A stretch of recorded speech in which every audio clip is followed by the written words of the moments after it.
ke orang agama Urino. Long himbo bak Rabu 17 April 2018, bak tuan jabat TPS masing-masing untuk pilih presiden dan wakil presiden sesuai hati katanya. Perkara pilpresnya perkara dunia tapi tak tanggung ide akhirat. Maka jihacut bang, maka jihacut kak. Baik yang kan ho aju irona ni pilih presiden. Ni pilih presiden yang tong ulama dan yang termakut ulama karena ulamanya peterang urip dalam dunia.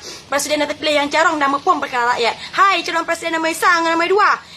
Awak ini dan agam susah ekonomi.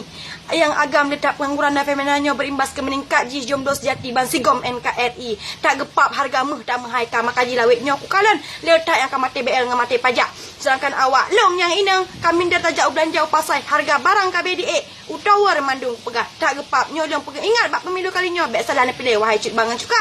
Menyasalah nak pilih presiden kalinya tanya meramah hati mandum meramah hati pegah maka ji ni pilih sesuai dengan mahut dengan hati roh ni mandum merakan bah. Wassalamualaikum warahmatullahi wabarakatuh.